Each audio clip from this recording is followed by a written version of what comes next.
I also love Bram Stoker's Dracula. Oh, I still love it. Like oh, people, it's so great. Yeah. it's great, right?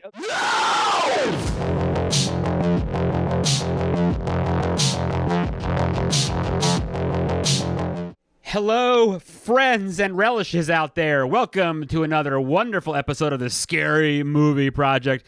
You know it. I'm your host, Matt, and we got some great stuff for you today.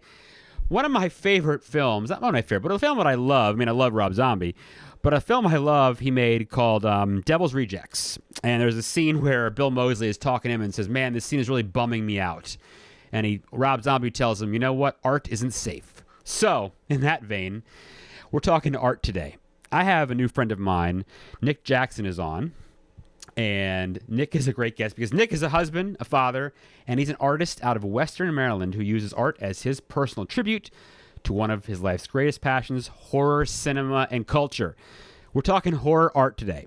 All right, genesis of this. I want to introduce Nick in a second, but so I go to Monstermania all the time. I hope you all go there. I see many of you there. It's a great con. And Nick always has his booth set up with his horror art, and I love it. And I'm embarrassed to say I'd never bought anything. I'm sorry, dude. I promise I will. But the stuff you make is like amazing. So I'm really happy you're here today. I want you to say hi to everyone and what you do. And let's jump into what you do, and let's just talk horror in general, man. Yeah. How's it going? It's funny that when you said you'd never bought anything, that doesn't surprise me because I just talk so much. That's like my favorite thing about doing the shows, that like I always joke with people, like I get to have these conversations that I don't get to have in my normal life. I get to have them at these shows because we all have like the same addiction. You know what I mean? Like yes, we do.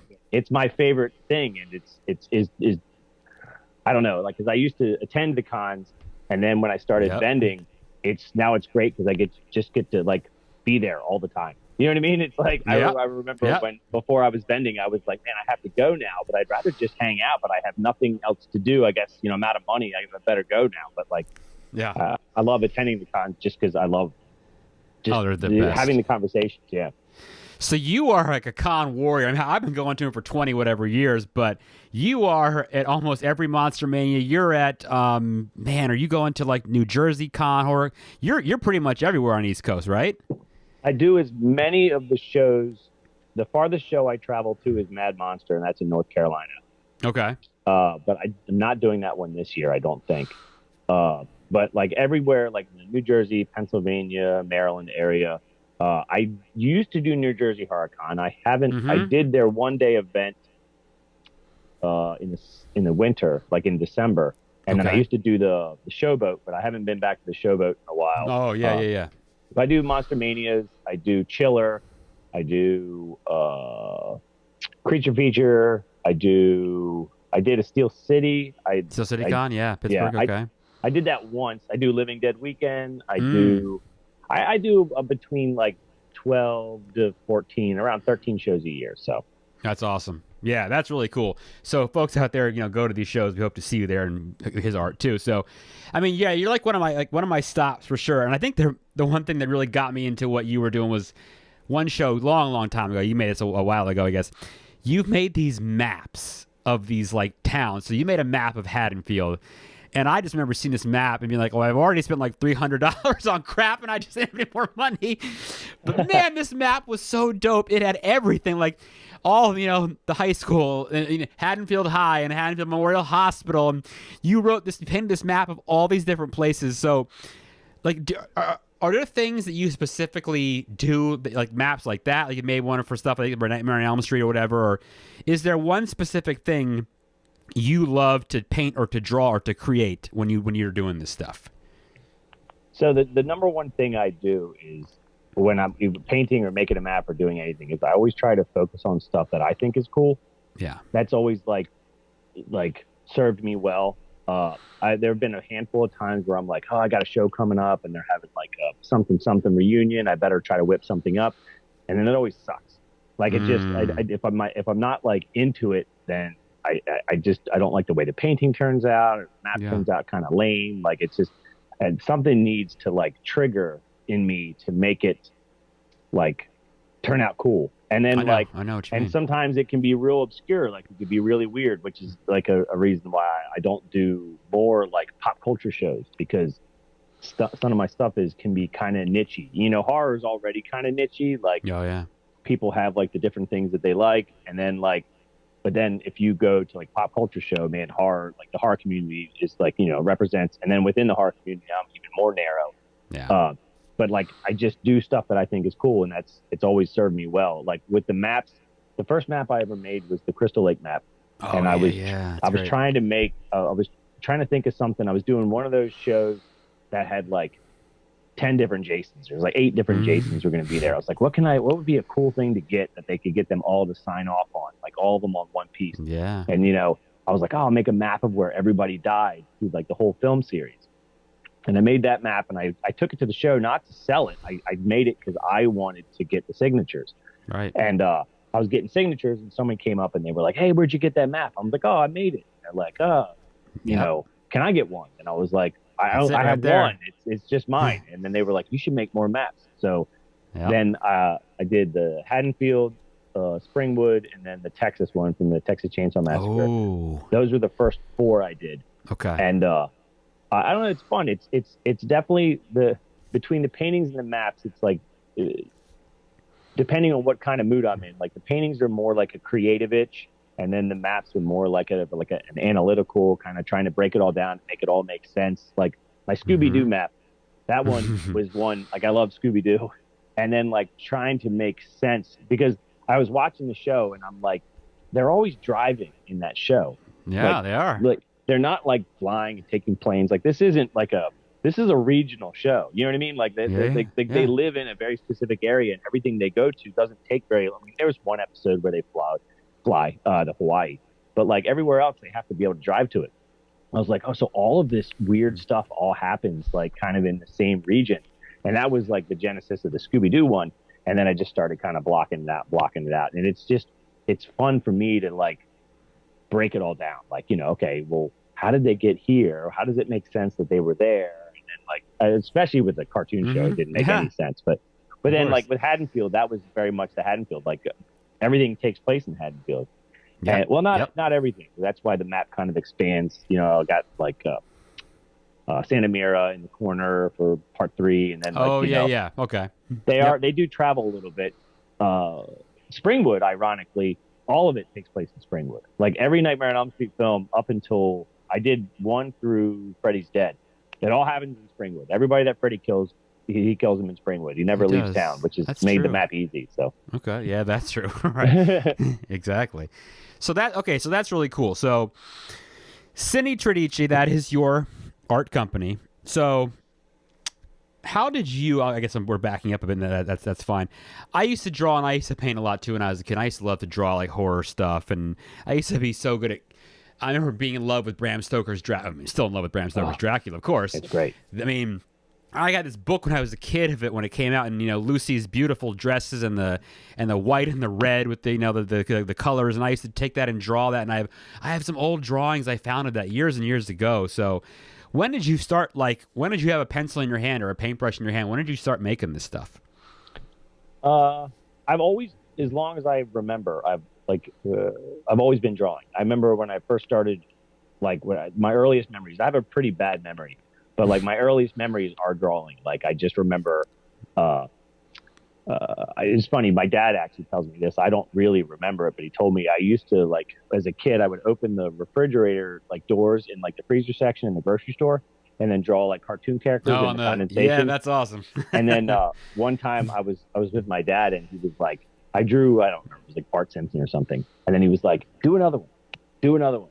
Do another one. So I would open the door, draw something, move to the next door, open the door, draw something. And he always told me that story. And he was like, everybody was like, that's the coolest thing ever. But like, I don't remember it. But like, he was like, at that moment, I was like, I knew you were going to be an artist, which is funny because that's not where my career really went. Like art, I drew a lot as a kid. It was like a passion of mine. I wanted to be a cartoonist. I did a lot of work in school.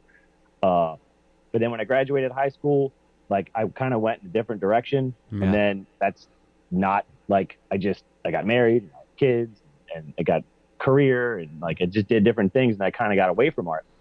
But I kind of got to the point, at least for me, like where the job I had at the time was miserable. Like it was like I was it was a bad job. I was like a supervisor or like a group leader of this like warehouse, and like the people I work with were awesome, but it's just miserable work. Warehouse work is bad work. And I was like, I need to have something, like I need to do something for myself. Like, and then I started painting again. I was like, I'm just going to start painting again. And then like, it just kind of all came back. And like, my wife was like, I had like probably 20, 30 paintings up in the attic. She's like, what are you going to do with all these paintings? I was like, I don't know. I'm just painting them for me. And she's like, you should try to sell them. And I'm like, I mean, these are all like, they're personal. Like, I don't know if people will think like this one scene from this one movie means as much to them as it means to me. It does. It does. And that was the coolest It totally thing. does. Yeah. It totally does. That's like probably the most fun. And that's the thing is, it's been my experience that like the weirder stuff I do, like if it'll just be like one weird moment from one weird movie, will inevitably be the one piece that someone's like, holy shit, like, oh, sorry. Like fine. Man, is that like the scene? Like I did this In the Mouth of Madness one. Have you seen In the Mouth of Madness? Yeah, sure. So, you know, the painting in the, like the bed and breakfast or whatever that they're at, there's like the two people, and then it slowly starts to devolve. Like they're like, and they turn towards the camera and they like grow all these tentacles and they're like super creepy. So I painted that painting like halfway through the transformation where they still kind of look human, but they're starting to turn tentacly. And I'm like, no one's going to get this reference. Like it's such an obscure reference, not an obscure movie, but like kind of a small. Yeah, I got you. And like the first show I took it to, people were like, holy shit, like that's In the Mouth of Madness. And I'm like, yeah. And they were like, oh my God, that's like freaking awesome. And I was like, oh, you think that's awesome too? I think it's awesome. So if you know kind of thing, right? Exactly. And that's kind of like, that's done me well. Every time I try to shoot wide, every time I try to do something that like, I think people will like this, I'm not in it and it doesn't seem to resonate. And then every time I'm like something like specifically that I think is cool, those are the pieces that resonate. So I got to ask you a question. Yeah. So have you seen Nosferatu? New one? Yeah. Oh yeah. Okay. So I'm only asking this is completely off the topic of what you were just saying, but I'm curious. All right. Okay, go ahead. I also love Bram Stoker's Dracula. I still love it. Like people, it's so great. Yeah, it's great, right? Okay. It's amazing. And to some people, they feel like it's silly or it's like this. Well, Keanu Reeves sucks, but forget that. I mean, exactly. Who cares? He's fine. Yeah. He's like a piece of cardboard. Like when he's not on frame, it's fine. We just move on from him. Yeah. Does Nosferatu? Because from the trailer, I'm like, it just kind of feels visually, it feels very Bram Stoker's Dracula. Like Francis Ford Coppola was swinging big with that movie. I mean, it is a very lavish. Yeah, and it's real artistic. Lots of really cool stuff. It's beautiful. And then from the trailer, Nosferatu, and I haven't seen it. I know I should. Oh, okay. I haven't seen it yet. It just got super Bram Stoker vibes. And like, does it come through, or is that just a trailer? Okay. I that's interesting because I went to see it with shout to Bill Vaughn, who's on the show a lot. My friend Bill, of course. We went to see it, and I told him when we walked out, also at the end, hey, I got more of the story, the more of the Bram Stoker novel. I got more into it. But there are moments where I think about, okay, like the scene in Bram's. Remember when the carriage comes to get him, and he's standing out there in the middle of the train, and the arm extends forever and ever and ever and ever and ever. Right, that is like a fabulous scene. And there's another scene in this new film about when he gets there. I'm not going to tell you about it, but there are moments where I'm like comparing in my head, and I don't want to keep doing that. But the color palette is not there. Okay. It is dark. It is not the rich white of the dress, like we said, and the blood red of her lips, and it's the colors from the house plants and the ferns and the ornate gold in his outfit and stuff. Those colors aren't there. That stuff's not there. I don't think that it's that much. I think he did his best to make it not like that. And of course, the whole gimmick. The reason for me that Bram Stoker's is so good is the practical, old-fashioned, using an actual 100-year-old camera. Well, Robert Eggers, of course, he's such a painstakingly perfectionist when it comes to the time period where he makes his film that I think he focuses more on actually making it look like it's that instead of a lavish costume. So there are some parts I think that connect, but overall, I don't think they're that similar.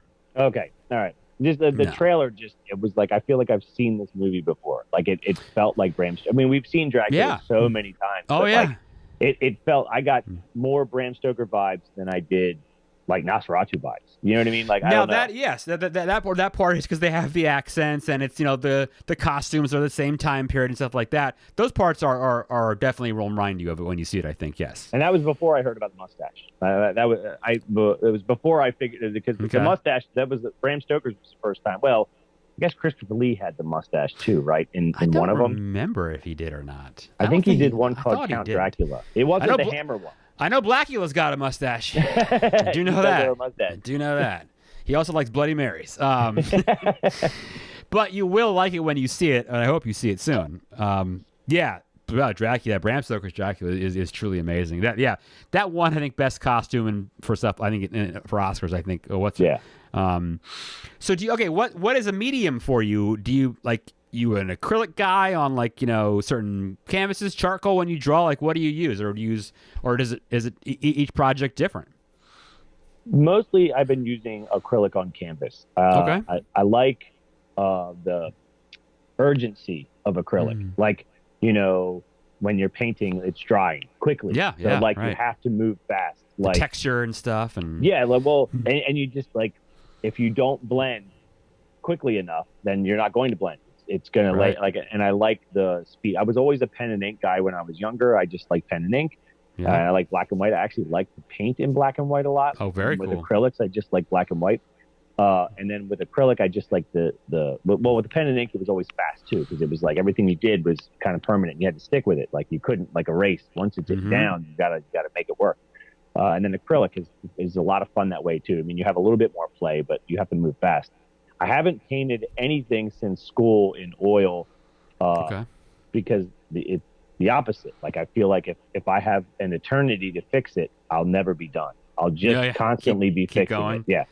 I do like gouache. I've done some gouache lately, which I really like. It's like a hyper pigmented watercolor, but I like the way that gouache looks. Gouache is a little more illustrative. I think it shows a little bit better for if you're looking for less of an impressionist piece, or like a rich piece. Like if you're trying to I don't know, a more of an illustration. I like that. I know Basil Gogos, for a lot of the famous Monsters covers, he used a lot of gouache. He used a lot of inks. I haven't gotten into inks yet. I do have a project I'm working on right now that I'm really excited about, and I don't know that I'm allowed to talk about it yet. Okay. But I love secret projects. Yeah, it's like the coolest idea. And if I told you what the idea was, it's not my idea. It's somebody else's idea. But if I told you the idea, you'd be like, man, that's a great idea. But I think that's why I probably shouldn't talk about it. But I'm doing something new now because it's more of an illustrative piece.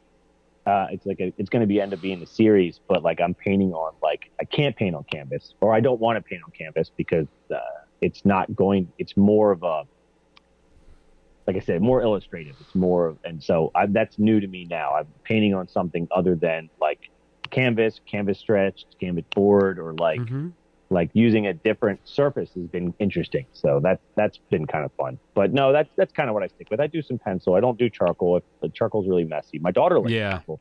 She's really good with charcoal. She likes the oil pastels and wax pastels, but not so much wax. But they're too messy for me. So true. That's a good point. So here's one. I know you'll like this probably. All right. So we're old enough to remember when we're kids, we go to the video store, and my favorite job I ever had. Oh yeah, I bet. More than any other, look, we're not going to get drawn in by the cover of Forrest Gump with him sitting on a park bench. That doesn't matter. But we are getting drawn in by stuff like the covers of Street Trash with a guy being flushed down a toilet, or Ghoulies with a monster coming out of it. Those are photos, but talk about the art that was a thing on these covers and stuff like this in the 80s and the VHS, and that was it was so great, right? Oh my god, box art is I used to work at a video store, and that was one of my. I remember being a little kid and going to the video store, and I wasn't allowed to rent horror films, but I would walk that way and I would see those boxes, see them all lined up, and it was just the box art. Best. It's the best. It's the best. I still catalog movies in my brain with VHS box art. When I think of movies I've seen, I have these shelves in my head that's that. The box art is. I worked on it was a ill-fated series. I didn't finish it, but it was all my favorite VHS box art. And some of the movies, like, there's some movies that I like love the box art, and then I watch the movie and I'm kind of let down. And then other movies that I like didn't rent because I didn't like the box art, and then I felt like I was late to the party. Like I didn't see it until I was the Burning. Have you seen the Burning? Yeah. So I didn't see the Burning until maybe like 10 years ago.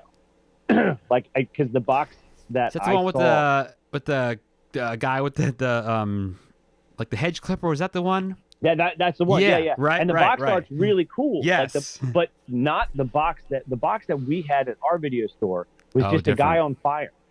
Okay. And it was like a photo, like a still from the movie or something. I don't know, but it was just lame. So I never bothered to watch The Burning. It looked stupid to me. Right. And then I watched it. I'm like, man, this movie's brilliant. Like if it had better box art, I would have watched it. Yeah, exactly. Right.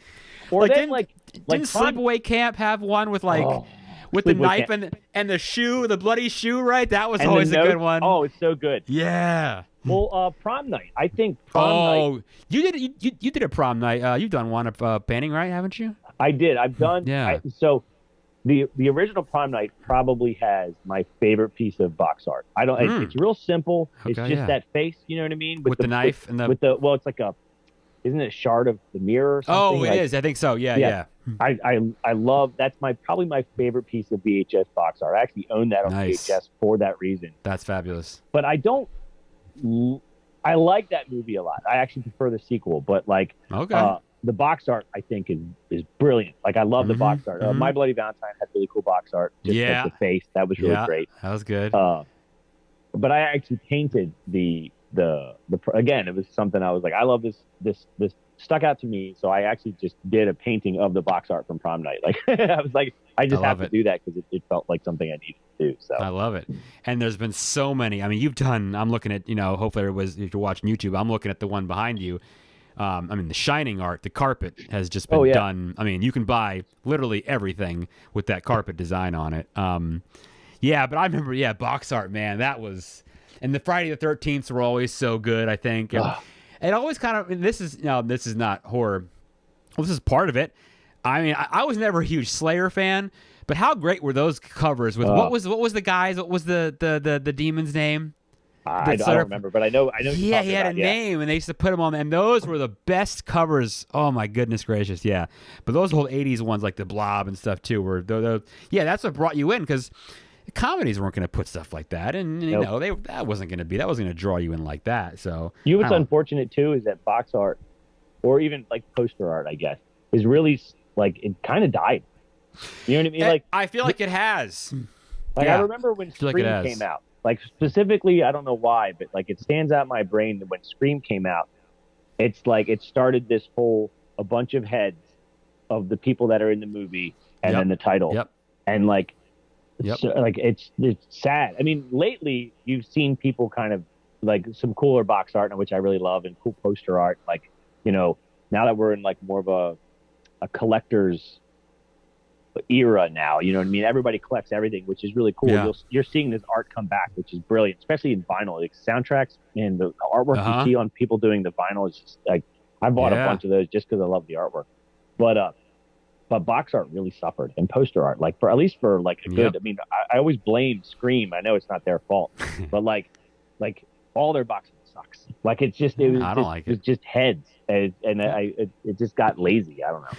Well, that's what's cool is that when you see the art, like the one you talked about that comes with Scream, but then you get the awesome stuff like people like you and others are doing, where they make their own art and they make and then you see it somewhere on someone posts on Instagram and you're like, oh, that looks fucking amazing, right? Like, why is that not the art? Yep. I mean, I agree. God. I agree. But now it is. I mean, these guys. Yeah. Like especially with these reissues, like Mondo and like the soundtrack, the vinyl soundtracks, like people are doing just really, really cool stuff. And it's that's one thing I always thought was really neat about, specifically, I think about the horror community, is that like you go to these shows and there's a bunch of artists there, and everybody's kind of doing like their own thing, like you know what I mean. And at least it's been my experience. I don't know if other artists feel this way, but like. It doesn't necessarily feel competitive. It does, to me, like like everybody is like, wow, that's really cool, or that's really cool. Like I've only done a few pop culture shows, and the pop culture shows and Comic-Cons and stuff like that. all the artists seem to be drawing and painting like the same things, and like there always seems to be. And again, I've only done a handful of them, so maybe I got this wrong. I don't know, but like it always feels like hyper competitive. Like the artists always seem to be like, I can do that better. I can do that better. But with horror shows, everybody's just like, wow, look how cool that is. Like, wow, look how cool that is. Like some of my best con friends are all other artists. Like it's great. That is really cool. Had you ever done any art for any short films or major or anything like that to make cover art or box art for anybody? I'm trying to think. I've done some stuff for my own stuff. Right. I used to make some short films and stuff like that. No, now that I think about it, I haven't. We got to change that.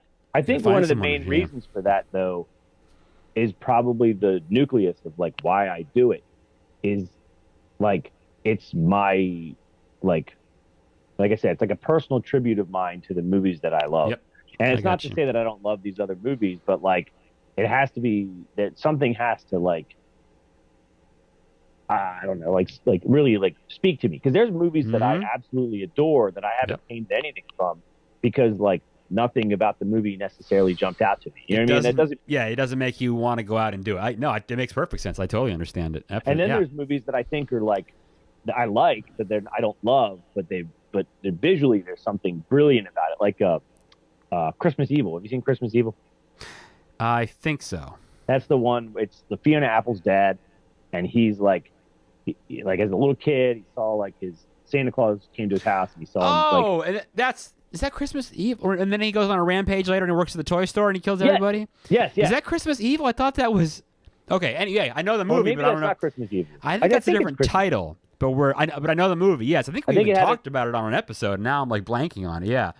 But the final scene, like I'm not spoiler alert. No, but like that's what we do on the show. We spoil, please. Right. Yeah, go ahead. He's got this van that he paints a sleigh on the side of it. And it's like where he's like trying to deliver toys to the kids, and he's like running from like the mob with the torches, and then he drives his van off this bridge, and it just floats up into the sky, and like it's such a cool image. Like I do really love that movie, but like that image, like I mean it's not Bram Stoker's Dracula, but like it's something about that is just so cool to me, and those kinds of images, like those kinds of chances, and like that's how the movie ends. Like is he Santa Claus? Like I don't know. Right. You don't care. It doesn't matter.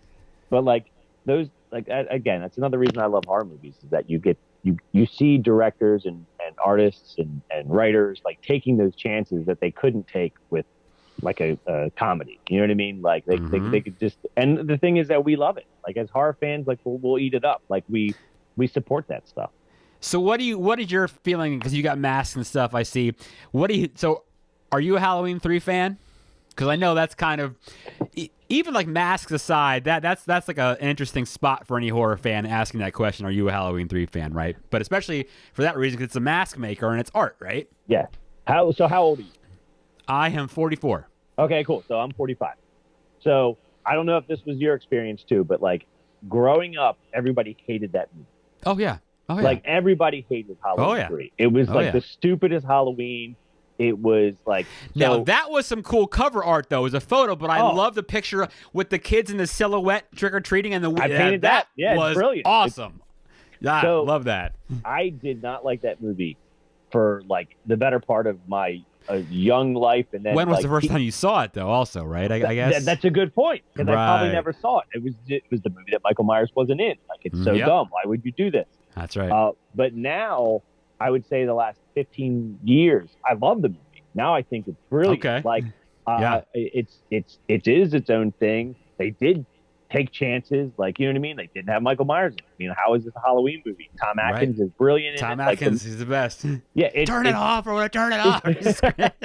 I painted that TV. Like, now I love Halloween. It's okay. You know, it's probably it's my third favorite Halloween film. Like I love it. It goes in that order, like 1, 2, 3. So it is. If in the 80s synthesizer music is just like so incredible. It's great. So good. But it was but it took me a while, like because for the longest time, like I think like of that generation, it was like this movie sucks, Well, it's like Friday the 13th Part 5. Like yeah, a lot. Well, that's the thing. It's like I haven't come around on that movie yet, but I know a lot of people have. And that was the other thing too. Is Halloween 3 had a second, like it had a if you go to these shows now, people love it. Oh, it's a renaissance. Oh, everybody loves it now. Oh yeah. Oh, it's huge now. It's huge now. Absolutely, people love it. Yep. But no, Friday the 13th 5 has not. I haven't done that yet, but maybe it'll hit. I don't know. I can't do that one either. But yeah, Halloween 3, I probably didn't see it till I was 15 or 16. But and I didn't hate it, but now, yeah, no, it's good. I like it too. But that's a good question. I think that's, artwork aside, that's a question I think just for any horror fan is, how do you feel about this film? Because not everybody likes this movie, so that's a good one. That used to be a very polarizing question. I don't know that it's that polarizing anymore, because I feel like people have learned to appreciate it for what it is now. But it took a while, because we didn't like it. For the longest time, it was like a joke. Like, it was like, this movie sucks. Yeah. So what are something your favorite pieces of yours? What's something that you've made that, I guess, do you have a favorite or favorites? And are there anything, and also when you're selling stuff, are you making only originals, or are you making prints and copies available for resale than just one time? No, I sell the original, and then I wait till I sell the original, and then after I sell like the original piece, then I'll make prints and then sell prints of it. Okay. So that question then, I guess I asked two parts. Do you have favorites? And then now that you answered that, what are some popular? Do you have a print or a piece that you have sold? What is the one you sold most? Then what's most popular? Or is there one? I don't know. Yeah, I would say all time, it's probably the Boogeyman shot from Halloween. There's like when they look out the window and the silhouette of Michael Myers. Yeah. I've probably sold that one. That's probably I saw one you did that has just the tight of him with the bullet holes. I shot him 6 times. Yeah. I saw it take. That was great, because that's great at the end when Loomis, I shot him 6 times. Halloween is a beautiful movie too. Like, it's another movie that it's funny. Carpenter thinks so little of that film, but like it really is a gorgeous movie. The way it's constantly moving. Is I always tell people, and they don't. I try to explain this when I only watch it on Halloween night once a year. It gets better to me every year. It actually gets better. I can totally see that. No, the movie it really is great. Like, of the big four of like, Friday the 13th, Halloween, Texas, and Nightmare on Elm Street. I mean, I don't know. Texas is really great. I mean, Texas is like a work of art. Like, it really is a work of art. It's one of the most beautiful. It's pretty special. I tell people it's one of the most beautiful movies I've ever seen. I mean, even if you're like talking about like Fellini and stuff, like, it really is. The original Texas Chainsaw Massacre is absolutely gorgeous. And quick shout out, I'll mention to everyone out there listening, it's a plug. Listen to our episode with Daniel Pearl, who was a cinematographer on Texas Chainsaw. Listen to the episode we did with that. He was an amazing guest to have on, so check that out. But yeah, keep going. Sorry. I saw that you had him. His stories were just great, man. Yeah, he was the best. Not taking anything away from Toby, I'm sure, like, he had a lot to do with it too. But oh yeah. But no, that movie is gorgeous. But no, Halloween is really good. Let's see, Nightmare on Elm Street 1's really good too. I always feel like if they'd only made one Nightmare on Elm Street, that movie would have a different life. Like, it would be like, because that first one was not funny. It was super scary. Yeah. Like, Freddy is like drippy and gross. And awful. He's pretty gnarly. Like, I think they were still like this. He hadn't found like that whole energy that he has. Robert Englund. Right. And it's wild. Like, the movie's wild. Visually, it's crazy. It's crazy. Like, it's crazy. And I love that. And don't get me wrong, I like the franchise. It's funny. It becomes its own thing. But like, the first movie by itself is its own thing. I feel that way about Texas though too. Like, I don't really. I know a lot of people love Texas Chainsaw Massacre too. I like Texas Chainsaw Massacre too. It's too weird. I don't care for it. It feels like a movie that was made by somebody who didn't want to make it, which is what Toby Hooper didn't want to make that movie. Yeah. Like, that's pretty good. I like that. That's a good way to put it. Yeah, I would say of my favorite pieces I've ever done, I mean, it sounds dumb to say this, but like, every time I work on something new, I'm like, wow, this is like my favorite piece I've ever done. But I think I've only done 2 originals that I haven't sold, that I've kept. And one of them is the painting of Hell from the Beyond. Did you ever see the Beyond? Oh yeah, I love the Beyond. Yeah. I think I was seeing stuff you were posting. Gates of Hell trilogy I mentioned. Yes. Oh yeah.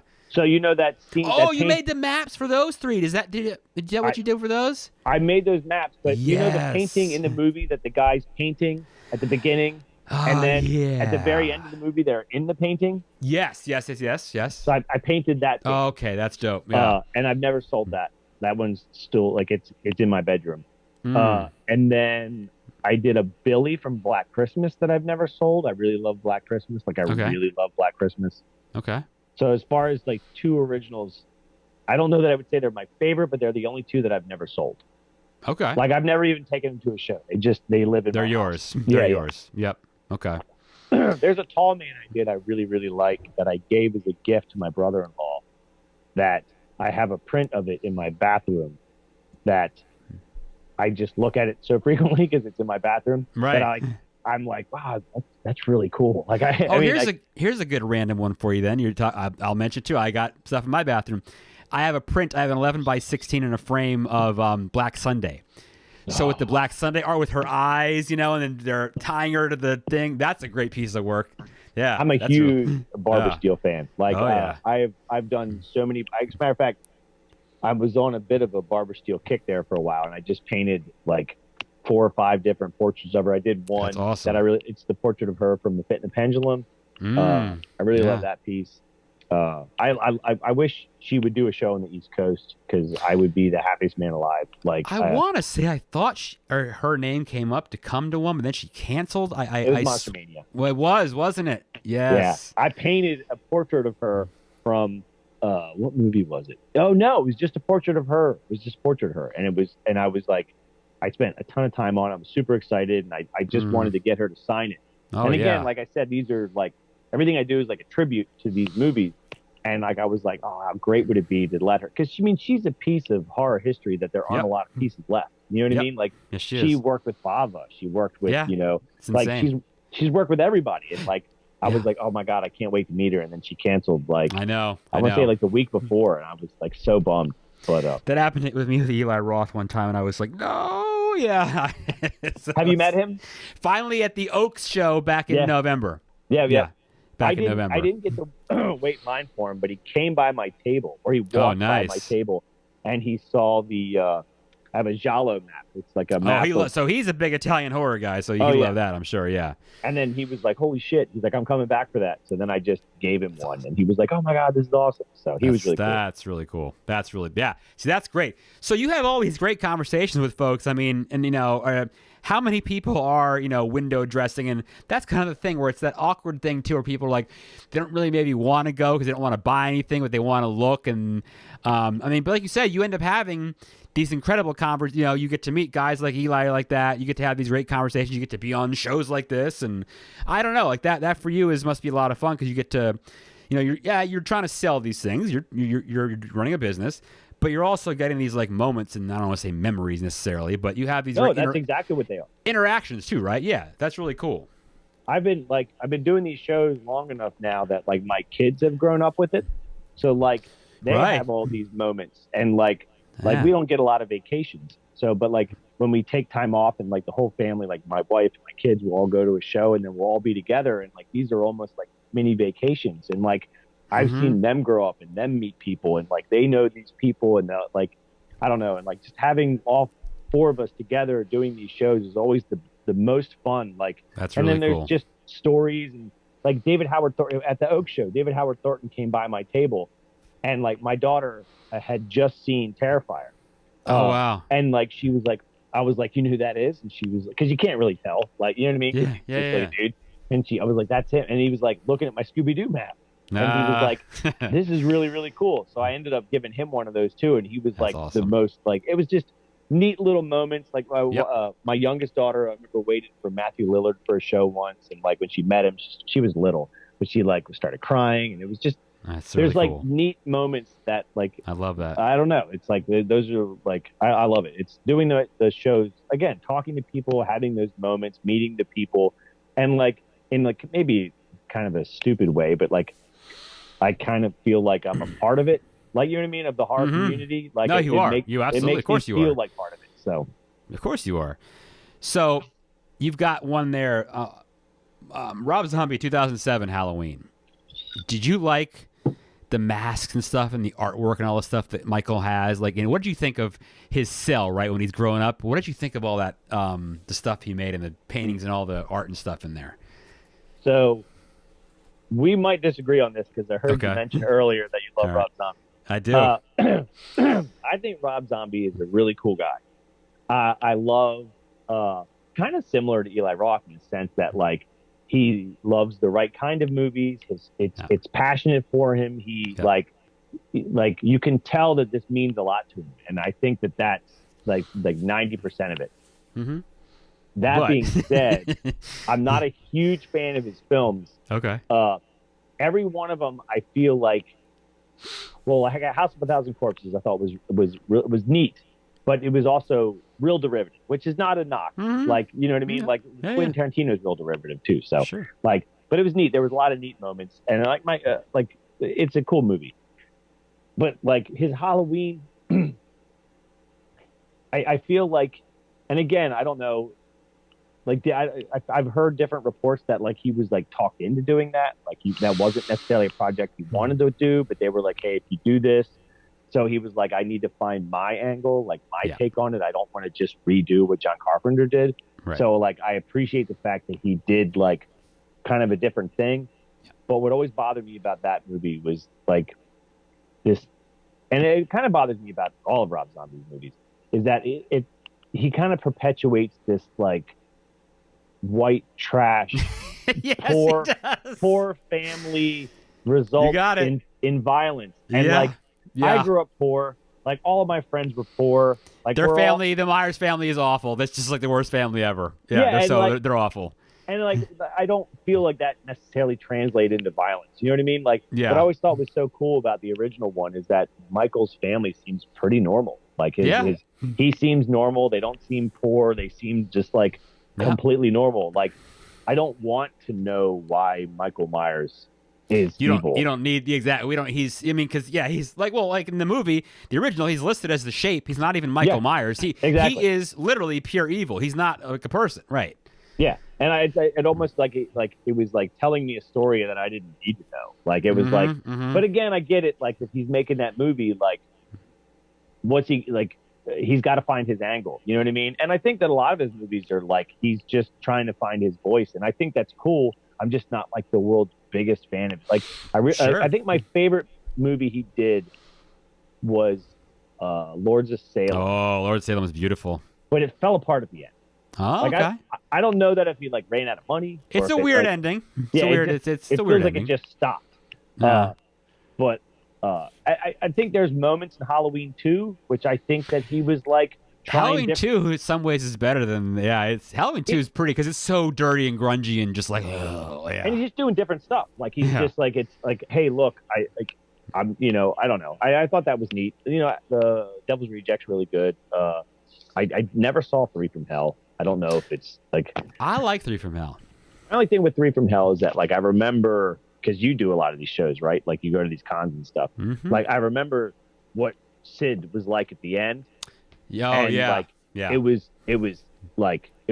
was painful to watch him deteriorate. Yeah. Oh yeah. And I know him in 3 from Hell. He looks rough, right? Yeah. It's not good. Yeah, and it's I don't know. Like I almost don't want to remember that. Like I remember being at Hunt Valley, the Monstermania in Hunt Valley, and I want to say he was in that like coffee shop, and like I met him a long time ago. He just looked. It was near the end, and he was in the Spalding. Like makeup and everything. But he looked like he was so big and loud and like he was the loudest dude in every room. Like he was just great. And then at the end he just seemed like a shell of himself. Like it was almost like it was really sad. It is. So then like 3 from Hell, I was always like every time I think about it, I'm like I don't know that I want to see Sid like that. Yeah, that's fair. That's fair. Man, so he brought up Hunt Valley. So R.I.P. man, Hunt Valley Monstermania shows. You know what? It was a good almost hour and a half, a little bit of a drive for me. No big deal. I didn't mind though. But yeah, I really liked going there. Did you what's been your favorite spot to go to as far as, because I mean you're a vendor, so you're doing setup and stuff. Your experience is different than mine, but did you like going to Monstermania Hunt Valley? And how is, I have not been, I'll be there in May, to the Baltimore spot. I haven't been there yet. It's great. No, Baltimore is it? Nobody knew what to think. I mean, like, as a vendor, it was kind of difficult because, like, the parking deck is, like, you have to go through 2 elevators to get up to the level. So setting up was kind of a nightmare. Okay. But the show was really, really neat. Hunt Valley was, without a doubt, my favorite show. I think everybody liked it. Yeah. I loved it. I used to go there when Horror Finds used to be there. You remember Horror Finds? Oh, yeah. I got the old bags, the orange Horror Finds bags. Yeah. Those were the first shows I ever went to. Oh, me too, man. It was the best. I loved those shows. Those were the I never best. vended those shows, but, like, I used to go to those shows, and they were awesome. That hotel was just, like, people called it a campus. And I loved, like, that. It had a campus vibe. It was spread out. It was, like, it's close to my house. Like, it's not too far from me. Oh, there you go. That's good too. So, like, I loved Hunt Valley. We were, like, literally heartbroken. It's funny. I have that final show, like, before you get into the bar, there was, like, that library area. We took books. My kids, like, ripped signs off walls. Like, to take, we have so many. We have a towel from the Delta, from the hotel at the end. We have coffee cups that we took from the hotel. Like, it was very sad when that. Oh, I bet, man. That's a lot. I mean, you spent more time than I did because you would spend 3 days at a time, and I'd be there for 1, right? So, yeah. That hotel was also significant for me too because my mom used to work there when she was a kid. She used to, when it was the Hunt Valley Inn, she was like, she would work there, and she worked in the restaurant. She met Frankie Valli there. Kidding, that's amazing. Yeah, she met like Burt Jones, who's like a Baltimore Colt. Like, he was a big deal. Like, she met a bunch of people. Like, my dad used to go there. Like, it was a significant piece of like Maryland history, but, like, specifically for my family. Like, it was I love that hotel. So that's too bad that it's not around anymore. I think that was a good spot for everyone too, but we're still doing the show, so we still, that's a good thing that's still going at least. So you'll like Baltimore. You'll like Baltimore a lot. Yeah. Okay. Go early and get a good parking space. That is the plan. And then get there pretty quickly. You'll be good. Like, if you can't get into a good parking space, you'll have it sucks because then you'll be parked some God knows where. Street. So. Yeah, exactly. All right, that's good to know. So get there before 10. All right. So here's we talked about art the whole time, and we got a couple more I want to get. All right, I'm going to put you on the spot here. Give me 5 horror films that you're just like, man, I love these. Now, some people have favorites. I have a hard time giving a favorite. You have kids, I know. It's kind of like naming favorite kids kind of thing. Like, it's hard to do. So these don't have to be related to, what your work has been, but, like, I'm just saying movies in general. Like, what is something like, give me 3 to 5 films that are like, okay, this is where it's at for me. Well, my number one is always Night of the Living Dead, 1968. So that is your number one. Without a doubt. It's awesome. My favorite horror film of all time. I like to hear that. That's conviction. You have a number one. Yeah. Oh yeah. It's my second favorite film. Period. Ever. Okay. That's really cool. Yeah. Yeah. I just think the movie what I love about it's horror, great. It's great. You can take chances. You can swing for the fences. You don't need to have a movie star in it. You don't. As a matter of fact, if you have a movie star in it, it's probably going to suck. Like, you can just do what you want to do in that movie. As long as you're honest to what you're trying to do, it's going to have legs. It's gonna appeal to people. It's going to touch people. Yeah. Night of the Living Dead is easily number one.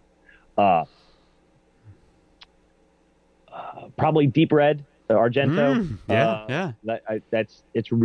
It's great. I think it's his best movie, and I love him, and I love everything he did between Crystal Plumage to Opera. I feel like none of them were misses. They were all hits. Need to watch more Italian horror. Yeah, it's a sickness, man. Like, if you once you start going down that rabbit hole, I love those Fulci, those Gates of Hell Fulci. I mean, that's so surreal and just they're so great. Yeah. So what's number 3 for you, right? Because I know I'm trying to think. I don't know that I'm going to put Deep Red at number 2, but these are in no particular order.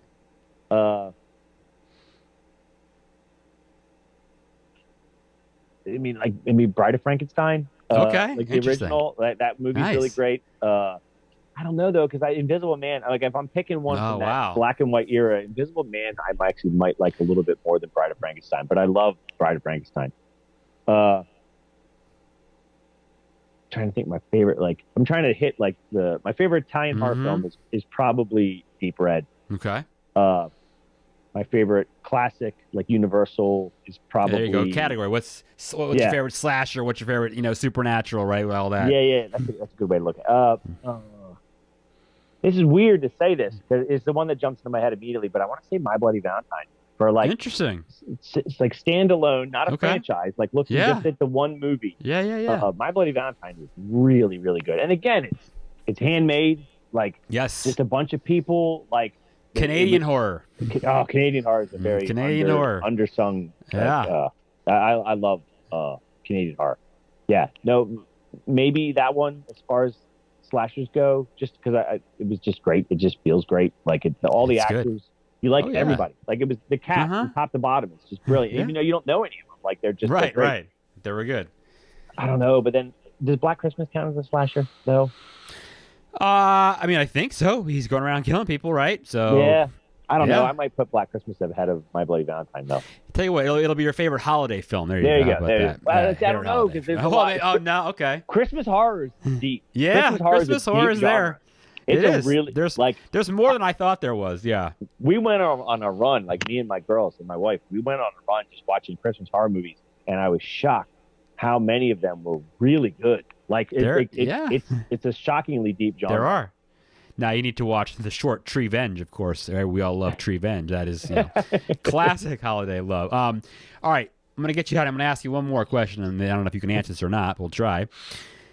What is one? This is like a creative thing that happens to me too. Like why haven't I shot this yet, or why haven't I made this yet? Or is there a film or a series or whatever that you love, but you just haven't made a piece for yet? Like, I don't, you know what I mean? Where you're just like, God, I love Hellraiser, but I haven't painted this. Or is there anything like that for you? I struggled for a really long time with The Thing.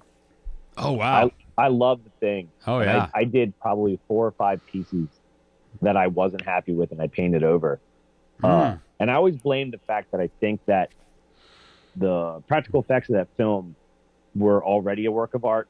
Like that maybe I was having trouble like taking something that was moving, like what Rob Bottin did, and in motion, and then like translating it just something as like a still image. That maybe that's what wasn't working. But I've done a couple pieces since then that I really love. Okay. Yeah, because that's what I was wondering was either any creative person gets something where they're caught up in something and. Like, I really want to do this, but I never got a chance to. So I've always been curious. That's something that they or you think about, and you're like, damn, I haven't done this yet. There's a lot of stuff that I want to do, but I don't know that there's like. It's funny. I talked to my wife about that, and like, I'll never run out of stuff.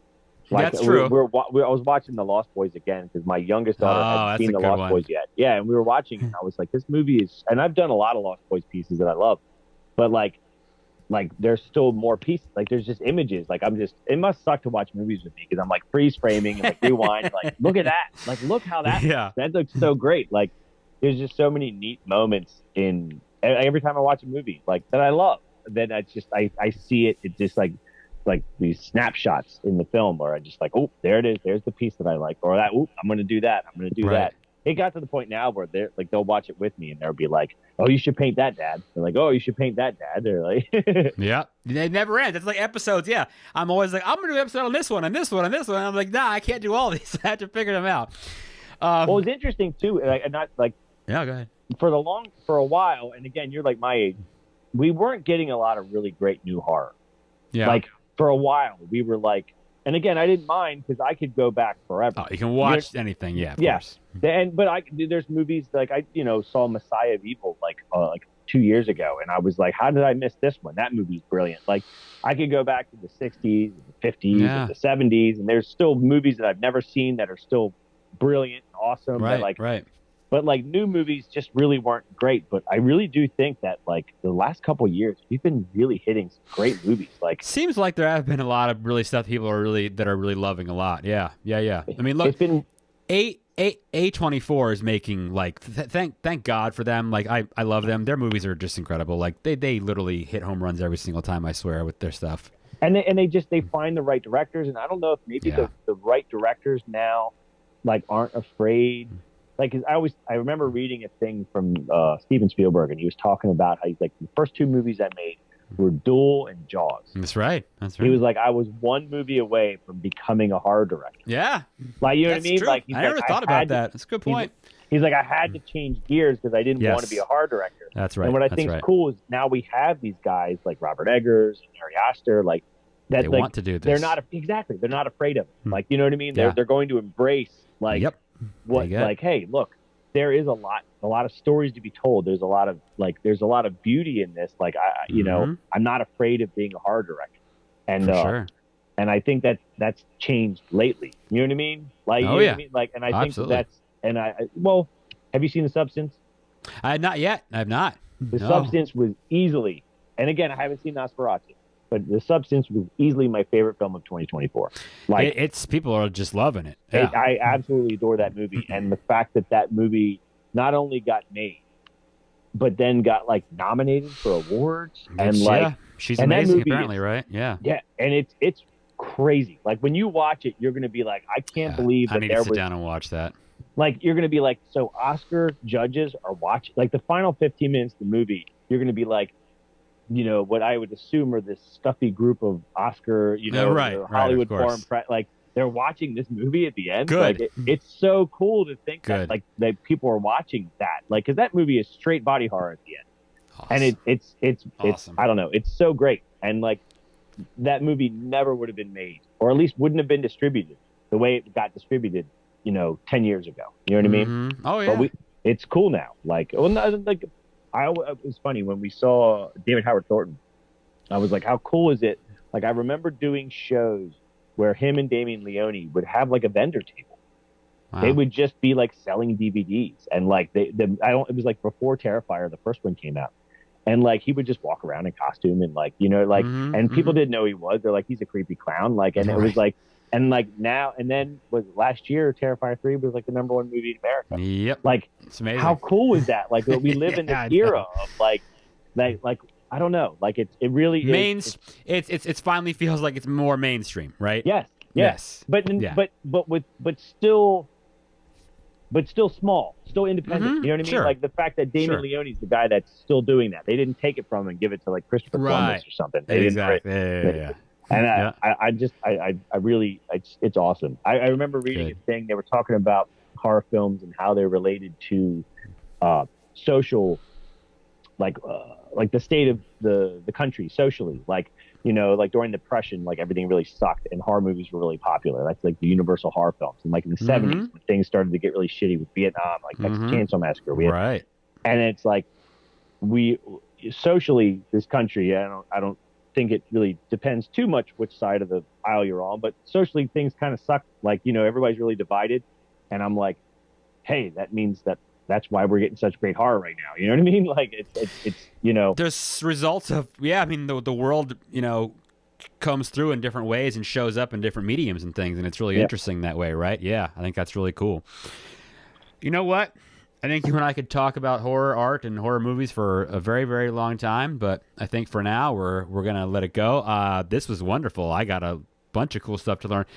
Before we go, please tell everybody where they can find your stuff. Now, I'll mention first, if you guys want to come buy his stuff, and you should, come to Monstermania. You guys know I go.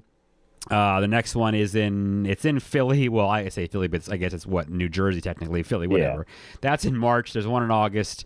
But yeah, come to those shows. Come support this man. His stuff is awesome. But yeah, where else besides the shows? Where can everybody look you up and find what you're working on and what you're going to do next? I have an Etsy store that just look up CineTredici Art. CineTredici, which is a terrible name, but I'm stuck with it now. And then I have like an Instagram page that I post like new stuff that I'm working on and like where I'll be doing shows. And then I guess the Monstermania is the cons. I do every Monstermania. I try to do all the regional shows. I kind of on some level I feel like I might have overdone it a little bit last year. Like my October was like a little nuts, so I might scale back a little bit, but I'm always going to do all the Monstermanias. I always do Creature Feature in Gettysburg. That guy's great too. But yeah, that's the Etsy store. Meet me at a show. I prefer to do it at a show because that's interaction.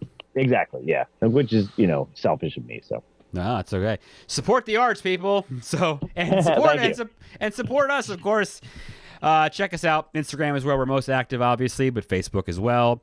If you want to talk about anything or talk about shows, suggestions, email me, thescarymovieproject@gmail.com. Come see me at Monstermania when you go to see Nick's stuff as well. We'll be there. But thank you again, Nick, and until next time, see you next Wednesday. The Scary Movie Project podcast. Learn more at thescarymovieproject.com.